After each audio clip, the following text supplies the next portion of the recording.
Gaddar foundation ఆధ్వర్యంలో భావ ప్రకటన, పాలకుల అణచివేత, గాయపడ్డ పాట 1997 ఏప్రిల్ 6న గద్దర్పై కాల్పులు జరిపిన రోజు. పాటపై తూట అనే అంశంపై శ్రీమతి గుమ్మడి విమలా గద్దర్ గౌరవ అధ్యక్షురాలు గద్దర్ ఫౌండేషన్ మరియు శ్రీమతి శాంతా సిన్హా చైర్పర్సన్ గద్దర్ ఫౌండేషన్ ఆధ్వర్యంలో ఏప్రిల్ 6వ తారీఖు రోజు శనివారం రోజున సాయంత్రం 6 గంటల నుండి వేదిక సుందరయ్య విజ్ఞాన కేంద్రం హైదరాబాద్లో సెమినార్ కార్యక్రమం నిర్వహిస్తున్నారు. ఈ యొక్క కార్యక్రమ పోస్టర్ను గద్దర్ కుమారుడు సూర్యం తెల్లాపూర్ గద్దర్ విగ్రహం దగ్గరకు వచ్చి విడుదల చేశారు. ఈ పోస్టర్ విడుదల కార్యక్రమంలో తెల్లాపూర్ మాజీ sarpanch Kumar Goud, PACS chairman Buchireddy, Tellapur municipality councillor Kolliri Bharat మరియు వివిధ పార్టీల నాయకులు పాల్గొని ఈ పోస్టర్ను విడుదల చేశారు.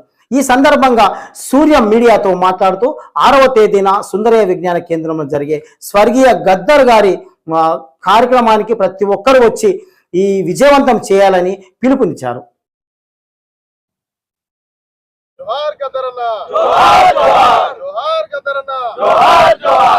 ఈరోజు ఈ తెల్లాపూర్లో భారతదేశంలోనే మొదటి విగ్రహాన్ని ఇక్కడ స్థాపించి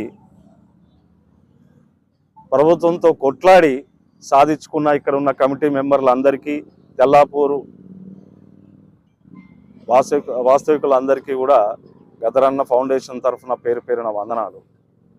ఏప్రిల్ 6, 1997లో నాన్నపైన కార్పులు జరిపినాయి.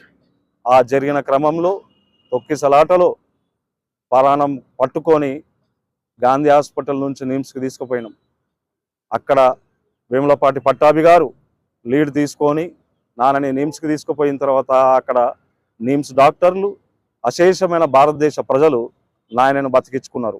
అక్కడ డాక్టర్లు, అటు ప్రజలు, అటు మీడియా సంస్థలు నాయనను బతికించి పునర్జీవం ఇచ్చిండ్రు.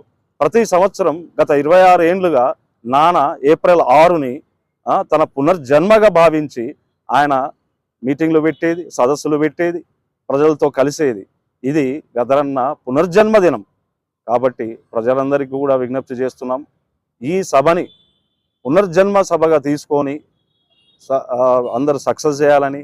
అందుకే దీని పేరు కూడా ఏమని ఇచ్చినామన్నా, భావ ప్రకటన, పాలకుల అణిచివేత, పాటపై తూట. భావ ప్రకటన అంటే ఏంటిది? ప్రజలలో ఉన్న భావాలని వాళ్ళు స్వేచ్ఛగా చెప్పుకునే అవసరం ఉండాలి. వాళ్ళకి ఆ స్వేచ్ఛ ఇవ్వాలి. కావున ప్రజలందరికీ కూడా ఈ ఏప్రిల్ 6న ఒక అత్యంత ఘట్టంగా తన పునర్జన్మగా ఈ ప్రోగ్రామ్ చేస్తున్నాము. దీన్ని ఇట్లాగే ప్రతి సంవత్సరం కంటిన్యూ చేస్తాము, ప్రతి జిల్లాలో కూడా కంటిన్యూ చేస్తామని మీ అందరికీ తెలియజేస్తున్నాను. ప్రజా యుద్ధ నౌక గద్దరన్న గారు ఏదైతే ఏప్రిల్ 6, 1997లో ఆనాడు జరిగిన కాల్పులు, ఆనాడే నాకు పునర్జన్మ వచ్చింది. ఆనాడే అనేక మంది మిత్రులు, శ్రేయాభిలాషులు, ఈ భారతదేశంలోని అభిమానులందరూ కూడా పెద్ద ఎత్తున ఏదైతే కదిలిచ్చిందో ఆనాడు దిగొచ్చి ఆనాడు ఆ నిమ్స్లో తీసుకెళ్లి అక్కడ బతికించుకోవడానికి కారణం జరిగింది. ఆ రోజునే నా పునర్జన్మగా భావిస్తానని చెప్పడం జరిగింది. ఆ రోజున సుందరయ్య విజ్ఞాన కేంద్రంలో జరిగే సభను విజయవంతం చేద్దామని, అందరం కూడా తరలివేద్దామని కోరుచున్నాను. ఏప్రిల్ 6 గద్దరన్న పునర్జన్మ రోజున దృష్టిలో పెట్టుకొని ఏప్రిల్ 6వ తారీఖు నాడు సుందరయ్య విజ్ఞాన కేంద్రంలో మహనీయుల